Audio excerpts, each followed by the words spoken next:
We're going to have two fascinating guests today. One that you're familiar with because of his analysis, his brilliant analysis and insights into what's happening in the south, north, throughout the country of Israel, and that, of course, is Major General Padan. But our first guest today is Lieutenant Tammy Shur. Tammy Shur, even though it may not be a name that you and I are familiar with, she is the face of the IDF. What do I mean by that? She oversees for Dovrei Tzahal, for the spokesperson's office of the IDF, she oversees all social media.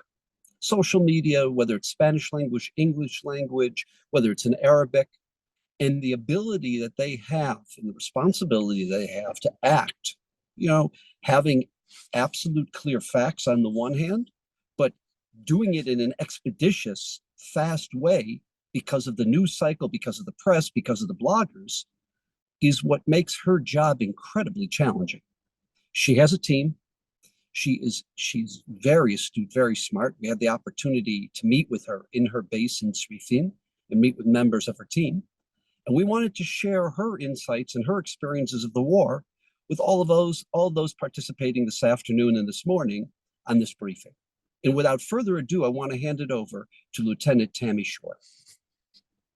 Thank you, Steve. It's a pleasure to be speaking to everyone this evening in Israel, but wherever you are, it's a pleasure. So as Steve said, for the past year, I've been running the social media department for the IDF, the International Social Media Department. And what it means is that my department, my team, leads all social media efforts for the military, both in English, in French, and in Spanish. We operate over 10 platforms. To name a few, we have, of course, TikTok, Instagram, Facebook. We have a website, a podcast, and many, many others. And I'll speak about the challenges of managing so many different platforms and cater to so many different audiences in a second. But I just want to introduce my team because I think that it's so important to understand the manpower behind this machine or behind this huge effort we've been conducting for the past 3 months. So under my team, I have 30 soldiers. 20 of those are lone soldiers who made Aliyah to serve in the IDF. They come from all over the world, from the US, UK, France, Germany, England, Uruguay, Mexico, and many, many other countries. So it's really a team of experts in their own field, whether it be social media or the audience we're trying to refer to. So when it comes to social media, especially in English, we're trying to approach the younger audience, people who absorb their world news when it comes to conflict or news trends on social media. So basically, we're trying to take a very complex message, something that is very hard to understand in a 15-second TikTok, simplify it as much as possible and give it to the people. We're trying to portray what the military is doing. So in order to explain a bit better on what has been happening here for the past 3 months, I'll explain what happened starting October 7th from my point of view as the head of the social media department. So when we woke up to sirens on October 7th at 6:30 a.m., I personally woke my family up after getting woken up by one of my lone soldiers who asked me where to go to a bomb shelter.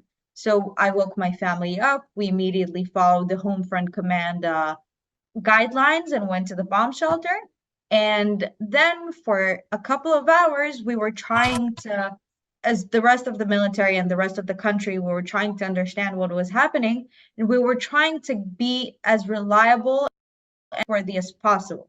So as you probably all know, digital footprint is very much a thing in 2024. And when it comes to being the social media office of a military, we can never be misleading or we can never lie to the public because our job is to be as trustworthy and as transparent as possible.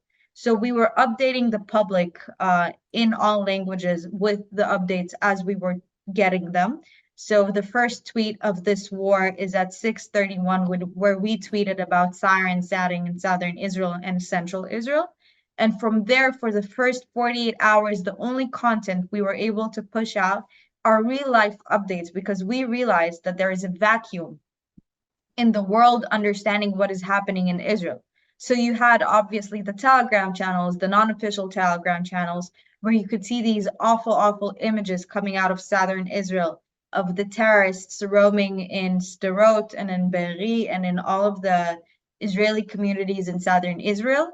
And we understood that our job was to minimize mass panic around the world in regards to what's happening in Israel, and to portray and to let the public know what was happening here in Israel the moment we got clarification.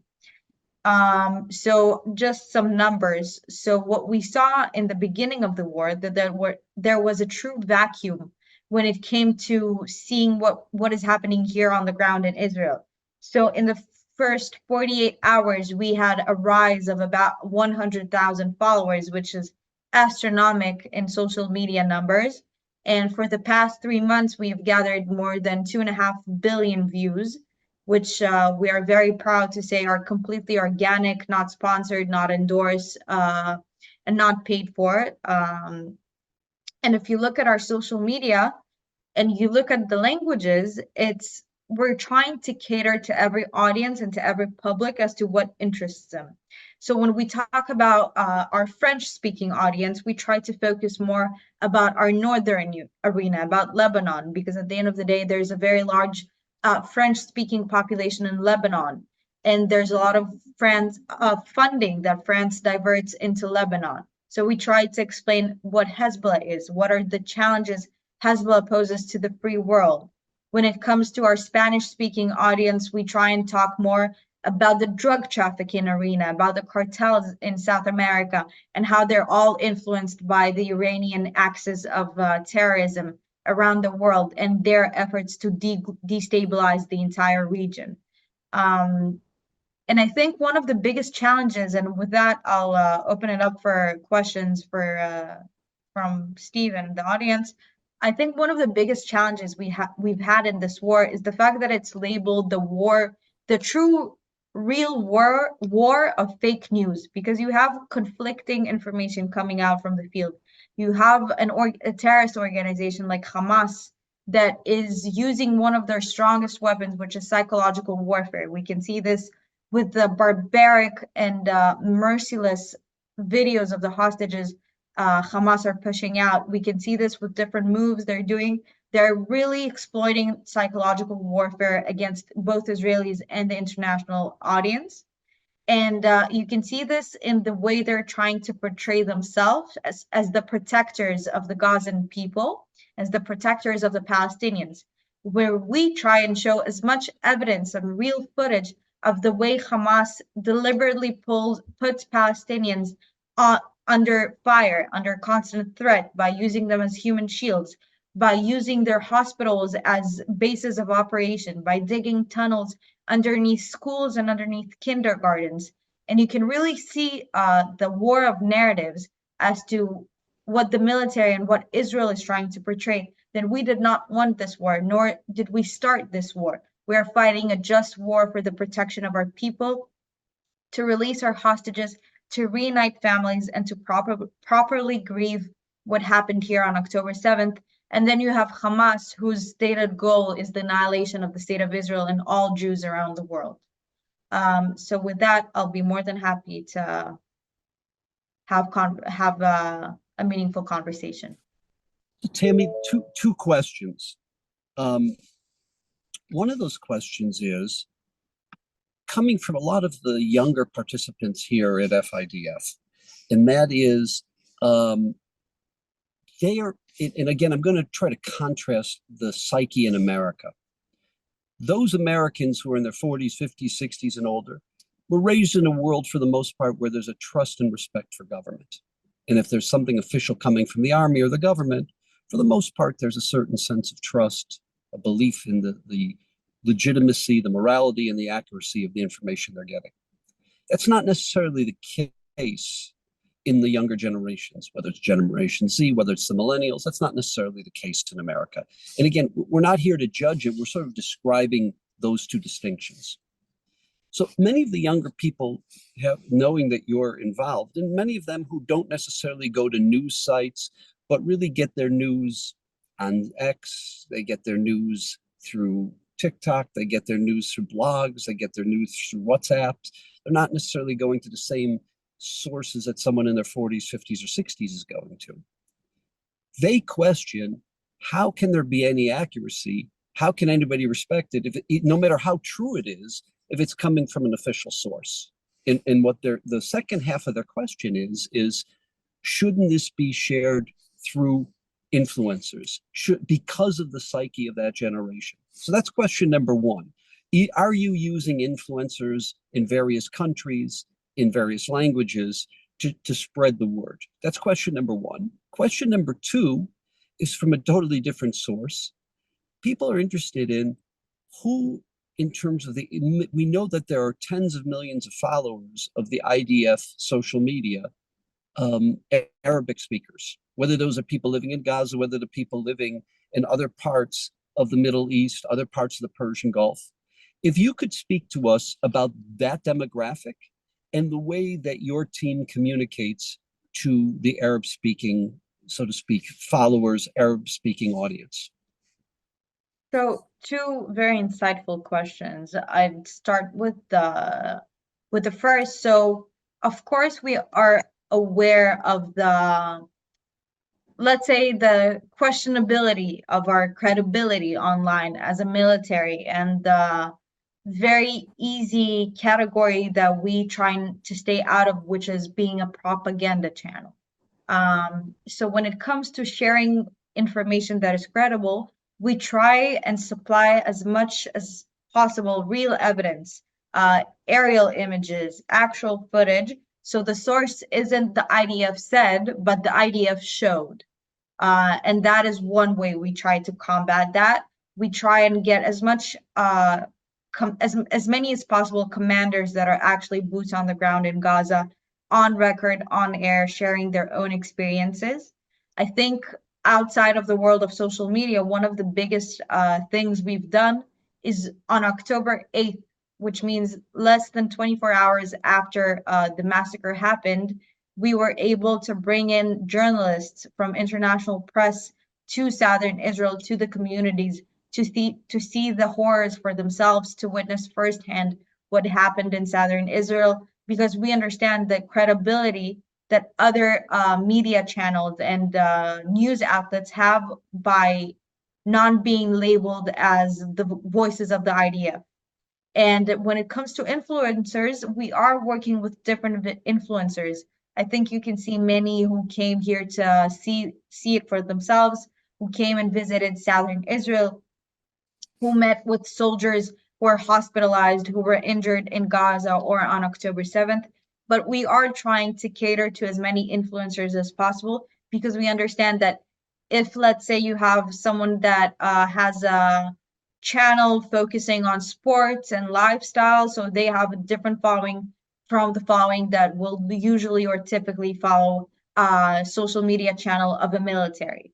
So we do work a lot with influencers. We try and spread out our content and for it to be as accessible as possible. And when it comes to your second question about the Arab-speaking world, so I'll divide it into two. So you have, let's say, the enemy. You have Hamas, you have Islamic Jihad, you have Hezbollah, who, especially in the Arabic language, you want to deter. You want to broadcast the IDF's victories, our strength, and our military accomplishments. And then you have our partners, whether said or non-said. You have the rest of the Arab world, which we have diplomatic ties with or we don't, to which we're trying to show the fact that jihad, that Hamas, the Islamic ideology, the extreme Islamic ideology that Hamas, organizations like Hamas are following, are opposed to the beliefs of Islam. They're opposed to peace in the Middle East. They're opposed to every human value that the religion respects and tries to preserve. And for that, we have our Arabic speaker, the IDF Arabic speaker. His name is Avichai Adrai. He's an amazing person who is an expert in the Palestinian psyche, and he understands the conversations happening in the Arab world. And we have a way to make sure we also have platforms in Persian that are meant to reach people in the Iranian Republic and Persian-speaking people around the world. And we have that nuances between our different platforms and the ability to cater to our followers. So if we understand we have a mass of followers from, let's say, Tehran, so we'll be able to cater our content better to the following that we already have. So that is how I would frame our conversations with the Arab-speaking world. Would you be willing to share with us maybe one or two interesting examples over the course of the last 100 days? I know that when we had met you, you'd shared with us some of the UNRWA, and we all know that UNRWA, unfortunately, is nothing more than a face and an extension of Hamas. But how you used some of the tweets from UNRWA, ultimately to lay out facts, which obviously gave credibility to those who are doubters, those who are cynical about Israel. So I think that every day here is a different decision and a different dilemma. So I'll say one dilemma we discussed in the first couple of days of the war that we had is when we started receiving all of the footage that was taken from the body cams of the terrorists, that were taken from the security cameras, the dash cams of the casualties of Nova and the casualties of the massacre in the communities. And it was a very big question whether we should or shouldn't post it online. And I think in hindsight, we made the right decision, where is that we took 10 minutes of the visuals that we received from the different sources I just mentioned. And obviously, after making sure with the families of the victims and the families of the deceased that they are okay with us sharing these images online, we posted it. And I think that one of the most troubling trends that you can see in the international media today is the fact that people are starting to deny the October 7th massacre. People are starting to make different conspiracy theories. People are deleting, we can see Hamas and different terrorists deleting the images from Telegram, deleting it from the different apps, and trying to basically cover their tracks of what happened here on October 7th. And I think the fact that, as I mentioned previously, digital footprint is something so dominant here in 2024, is the fact that we will forever have this piece of content on our pages where people can't argue with the facts. They can't argue with the brutality and the pure human hatred they can see in these images. So that's one dilemma we've had. And the other, as you mentioned, about UNRWA. So I think it was about 3 weeks into the war, where UNRWA, for the 1 millionth time, said that if they don't get fuel supplied to them in the next 24 hours, they will be forced to shut down their operation inside Gaza. Spoiler, it's been 110 days of the war. They're still operating, and everything's great, and they're okay. But they tweeted out that someone, a militant group that shall not be named, raided their warehouses and their storage facilities inside Gaza and robbed them of their humanitarian aid and medical supplies. They very quickly deleted this tweet, but as I said, I have a talented team of Gen Zs who are very, very, very quick with their screenshots, who did a screenshot of said UNRWA tweet. And it's such opportunities in the world of social media that you have to take, because, as I said, the source is always better when it's not the IDF said, but the IDF showed. It's even better if it's an international organization or someone that is trusted around the world that basically blows the cover of Hamas. So we used that screenshot and basically referenced the same organization, saying, if you approach Hamas and ask them to give back your facilities, your storages, your aid, and ask them for some fuel along the way, because Hamas at that point had over 1 million gallons of fuel inside Gaza, then your situation might be a little better. because when it comes to the point of criticism about humanitarian aid, it's important to note that ever since the war started, Israel has been facilitating over 300 trucks of humanitarian aid every day into Gaza. We are not the bottleneck when it comes to humanitarian aid coming into Gaza. That is Hamas that is banning and raiding the humanitarian aid trucks once they enter into Gaza. They basically stop the trucks and take the humanitarian aid for themselves and for their operatives hiding in their underground tunnels. Thank you. Thank you very much for sharing this with you. And we understand you and your team are working 24/7, because the reality is, unlike when I grew up, where the news ended at 11:30 at night and didn't come back on until 6:30 in the morning, it's 24/7. And we understand how fast it is, how rapid it is. And we thank you for the fact of you insist upon accuracy, you insist upon the facts. And we're dealing with a very, very vicious enemy on social media. We feel it here in America, as does everyone else on the globe. And we thank you for the incredible job that you and your team are doing. I appreciate very much. I would like to end on a more positive note, which is I'm a daughter of the immigrants, and I know how hard it is being a Jew in the diaspora. And I have to say that all of the support that we are getting from around the world, I'm saying this both for my lone soldiers and for myself.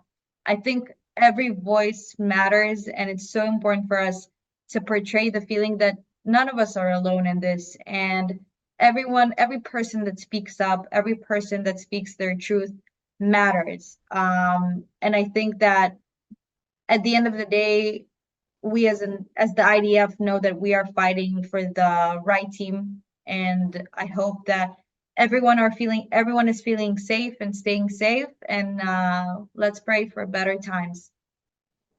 Thank you. Thank you, Tammy, very much. At this time, we're going to turn it over to Major General Nadav Padan, who is in Israel and has actually been with a number of the troops over the course of the past week. He's been with the Navy, he's been with the Air Force, been with the ground troops, with artillery, as well as with the senior leadership of the IDF. And we have not had a chance to hear from Major General Padan since last Sunday. So we're very excited to hear his update, his analysis on what's happening on all fronts in Israel. Great, thank you, and thank you, Tommy. I want to add one thing to what Tommy just spoke about. I mean, obviously, the IDF spokesperson have agenda, the spokesperson of the IDF. But I think from everything you hear,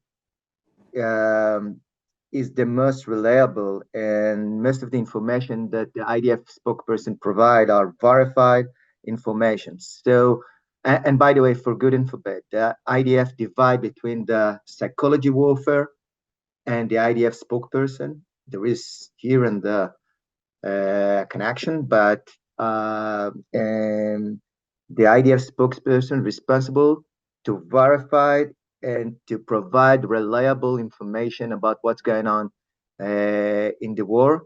And it put another challenge that you spoke about when people in the media are responding immediately to everything that happened, and the IDF have to verify everything. Sometimes we're responding a bit late. And in those days, if you create a narrative, this narrative becomes the reference of all the others, and that's quite a challenge. So the IDF spokesperson doesn't work like any other media, like Fox News or CNN or other. You have different kind of responsibility as former speaker of the IDF, which from one hand provide him professional reliability, and from the other end, he cannot respond as fast as other.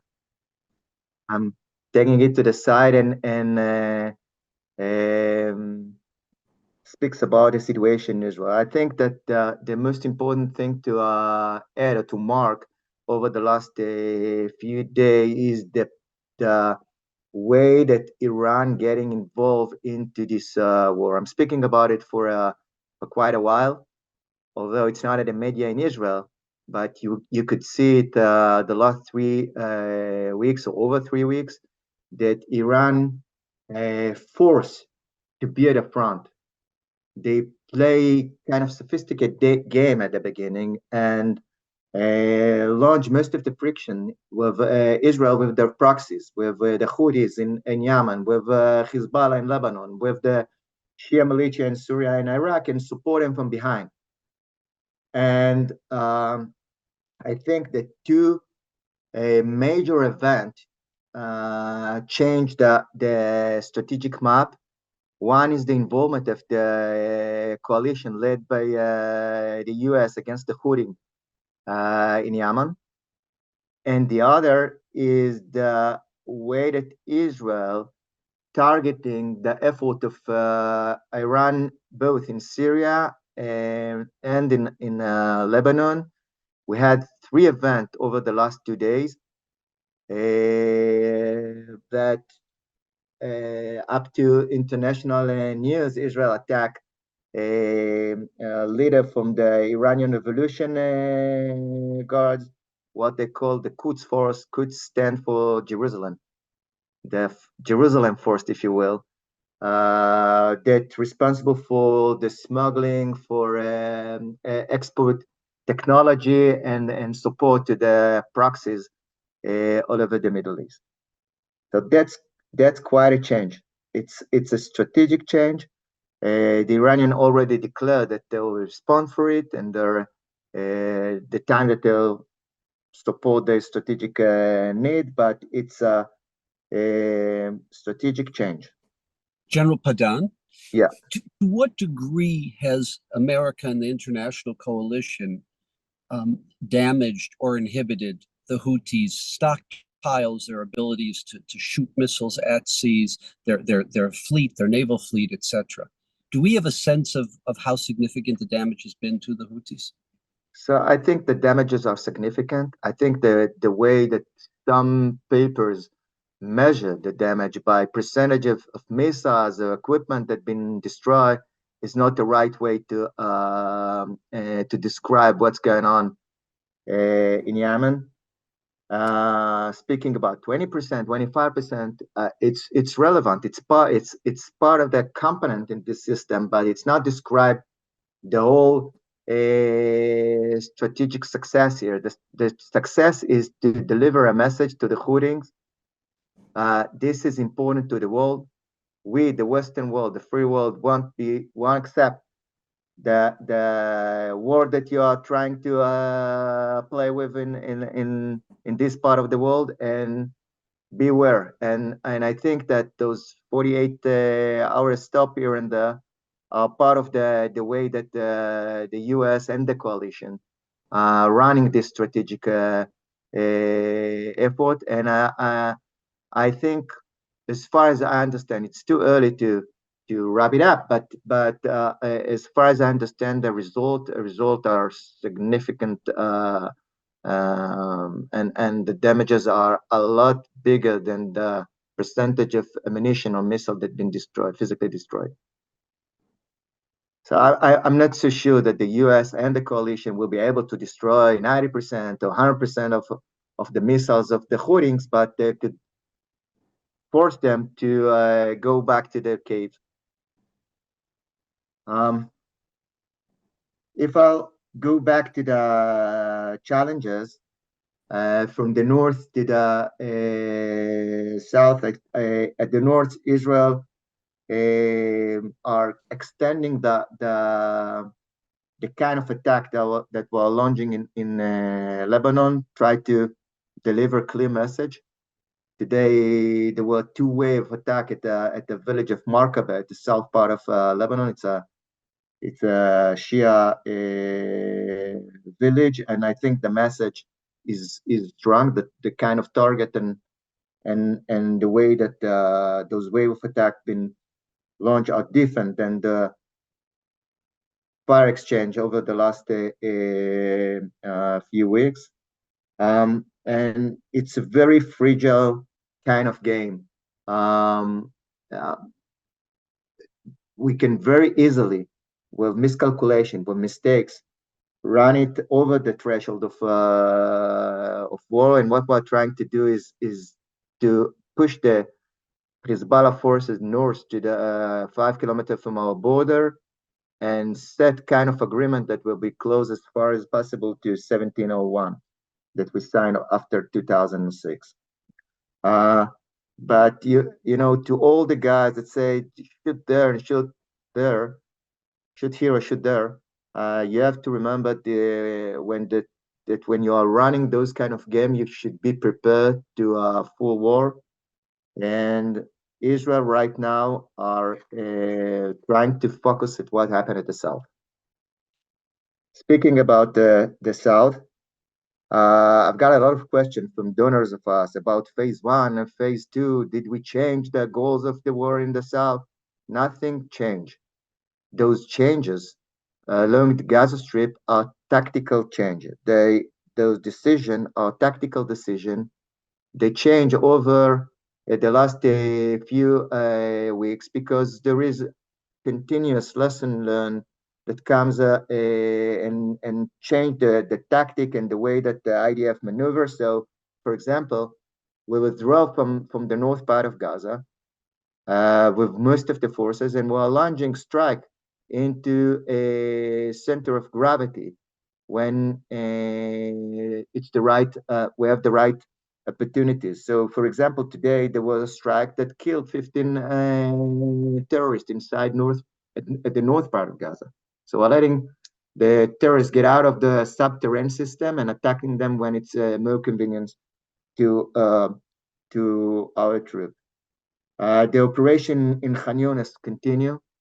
The operation at the camp at the center of Gaza Strip continue. Today it's been focused at the El Muazi camp. It's one of the camp at the center of Gaza Strip. And the main effort to release the hostages will continue. I don't know if you saw at the news, but the IDF published that they discover a subterranean system with rooms and with doors that inside of it there were at least 20 hostages been under the control of Hamas for a few weeks.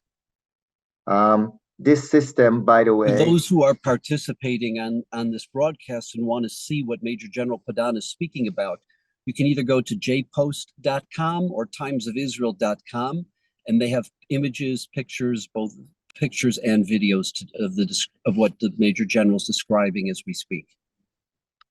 But just to give you a flavor how complicated the situation, the fight to release the hostages is, in this tunnel we find around 900 meters of tunnels with IDs, with explosive devices, with ballistic doors.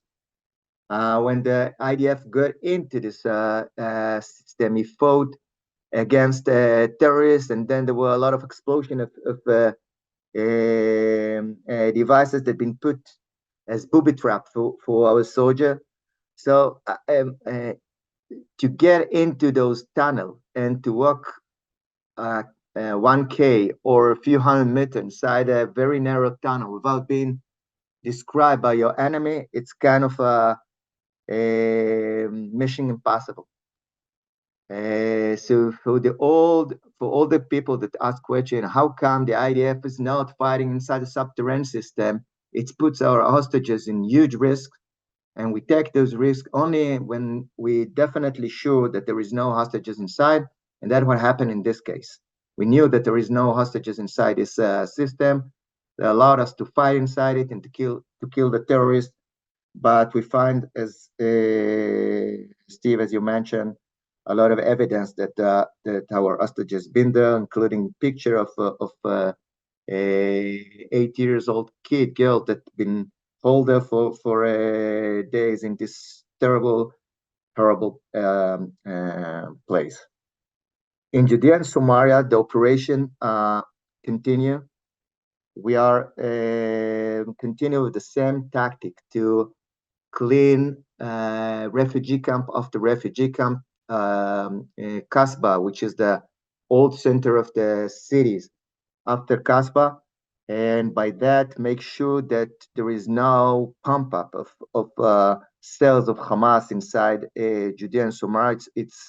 It's an operation that we didn't launch since 2002, and it's you know, as a former central commander, it's a dream to have the ability to clean all those places that over the years when I controlled the central command, been avoid to get in to keep the stability and keep other things that were in our concept at the time.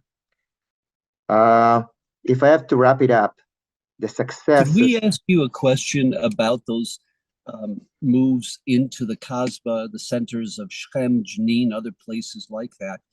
Are they the soldiers discovering things there that are beyond what we assumed were there? Are there surprises in terms of the capabilities of Hamas, of Fatah, of different groups, PIJ in Judea and Samaria? Or is it primarily what we knew and what we expected, but we have the green light to clean it up? So nothing surprises, to be honest, but we're playing very fragile play there, with the Palestinian Authority, with the way that we want the Palestinian Authority forces to cooperate with us, and so on and so on. And the war changed the context, and the context allowed us to do things without breaking all the agreement and without breaking everything that we built over the years with the local leadership. So it was a kind of desk plans that we had for years to clean those places when we had the opportunity, and from the perspective of the Central Command, this war provide this opportunity to launch those operations and clean those Kasbah. But in what we found there is what we knew that there is. I mean, there is no strategic weapon that been discovered, but ammunition, IDs. IDs stand for explosive devices, improvised explosive devices, rifles, including IDF rifle, M16 and AK Kalashnikovs, which we saw in October 7 could make damages that we cannot allow ourselves. So thank God we were launching those operations, and it's about time to clean those areas. If I have to wrap it up, I think that so far, from military perspective, what happened in Gaza, it's a success. Those political question or strategic question, what's going to be at the day after the maneuver, it's important question. But from the perspective of the IDF, we maneuver to the places we want to maneuver. We clean and destroy the units that want to clean and destroy, and we continue with this operation bit by bit. It's nothing surprise, and nothing is a surprise, and everything run like we planned it. And I think that if we'll continue like the IDF said from the very beginning till the end of the year, we'll be able to destroy the ability of Hamas, or destroy Hamas as a military of terror. There will be cells of Hamas. We want, erase the idea of Hamas from the mind of the Palestinian, and here and there will be cells of terrorists, but it won't be a military of terror like it was till October 7. From the perspective of Judea and Samaria will be safer and cleaner from terrorists, and the huge challenge will be the Iranian and their proxies. And it's a test, and it's a challenge not only for Israel, but for Israel and the whole world, and for Israel to recruit the free world to understand and become part of this effort to clean those evil forces from destroying our freedom to move between Asia, Europe, and Africa and America. Those forces are not looking. The Iranian are not looking at Israel as the main goal. It's just another brick, an idea to take over the whole Middle East. And um, our success will be if we'll be able to destroy those connection or reduce their ability, to be more correct, and to continue with the accord and with the normalization with the modern country. So if we can, get a situation that we can control Gaza Strip and have freedom of operation in Gaza Strip, and we back to the table with the Saudi Arabian to this normalization talk, and we'll sign peace accord with Saudi Arabia. That's going to be strategic success not only for Israel but for the free world, because the message is that we are not deterred by those radical Shia group led by Iran, and will continue with our ability to provide freedom and hope to the Middle East, and to the Middle East as a corridor between Asia, Africa, and Europe.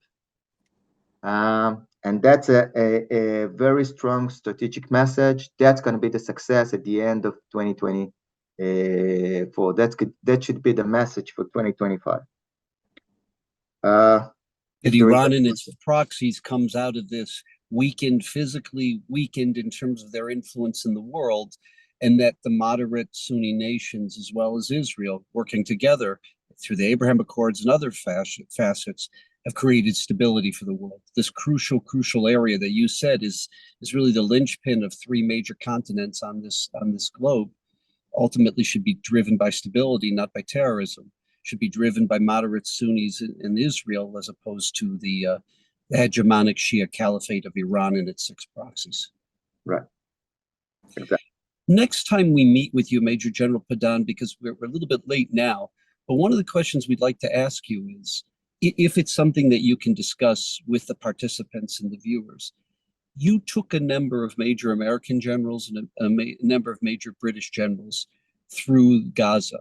You were there on the front lines. You were there, sharing with them what was taking place. And I know that you'd shared they were incredibly impressed by the IDF and what the IDF has accomplished by its morality, by its incredible abilities. And if that's something that you can speak about and share with us at our next meeting, I think that's something that people would find fascinating. For sure. Will do. We want to wish everyone a good week. Just a reminder, there's a program that at FIDF did with our partner, Nefesh B'Nefesh, as well as with another partner, JNF, and that's called Operation Hug. FIDF funded for every American parent of a combat soldier who's fighting, a lone combat soldier from America, Canada, FIDF funded. But it didn't just relate to those who are Americans or Canadians. It's for there's 68 countries across the globe that have lone soldiers fighting in Israel. And this was something that was a three-way partnership between ourselves, our partners, Nefesh B'Nefesh, who do an incredible job with us, with the lone soldiers, as well as JNF. That's something we want people to know about as well, is that just this past week, we had, again, a few $1 million of requests coming from the Army. And although we don't necessarily spell out each and every time the specific requests that the Army has, that the IDF has of us, the requests keep coming. As you know, this war is going to last a very long time. And we need each and every one of you, not only your own support, but to reach out to your friends, to your family, as people have a tendency to forget and to move on as the news cycle moves on. But the needs of the soldiers keep growing. It keeps growing consistently in each and every week. And we really appreciate your support. We look forward to seeing you on Wednesday for the next briefing. Wednesday, 12 o'clock Eastern Time, 11 Central, 9 Pacific, and everyone will receive an email of this briefing as well as an email of each and every briefing. Thank you, and wishing you a good week.